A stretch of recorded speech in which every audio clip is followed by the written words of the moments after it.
உள்ளரையன் வெள்ளை விழி சங்கம் பேரரவம் கேட்டிலையோ பிள்ளாய் எழுந்திராய் பேமுலை நஞ்சுண்டு கள்ளச்சகாட்டும்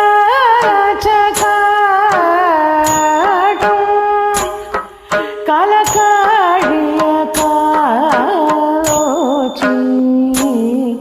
வெள்ளத்தரவு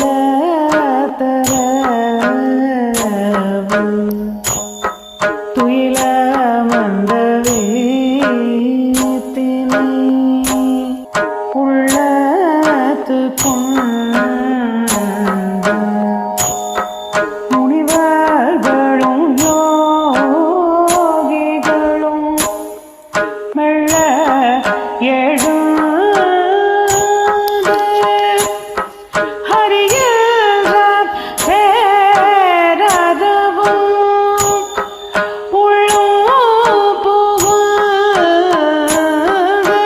குளிர்வேலோ ரம்பாய்.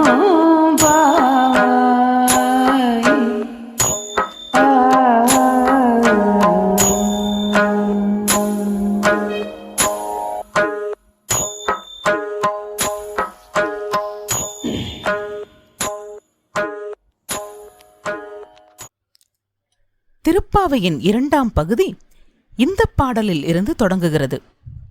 இவற்றை பள்ளியெழுச்சி பாடல்கள் என்றும் சொல்லலாம்.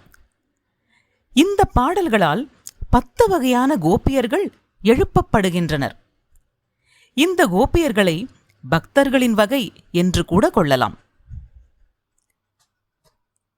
பாசுரம் 6.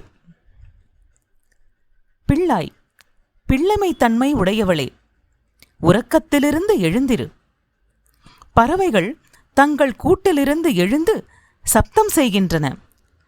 பறவைகளின் தலைவனான கருடனின் ஆலயத்திலிருந்து நம் எல்லோரையும் அழைக்கும் வெண்மையான சங்கின் பேரொலி உன் காதில் விழவில்லையா? பூதனை என்ற அரக்கி கொடுத்த விஷப்பாலை உண்டு அவளை மாய்த்து சக்கர வடிவாக கள்ளத்தனமாக தன்னை அழிக்க வந்த சகடாசுரனையும் பிள்ளை பிராயத்திலேயே தனது திருவடிகளை உந்தி எரிந்து அழித்தவனை,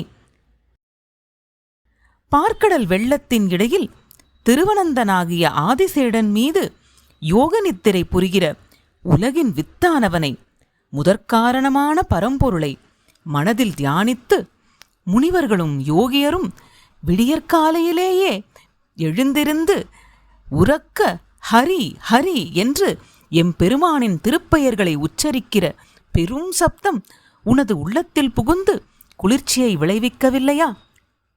எழுந்து வா, நாம் எல்லோரும் இந்த நோன்பை செய்யலாம் என்று தனது தோழியை அழைக்கிறாள் ஆண்டாள்.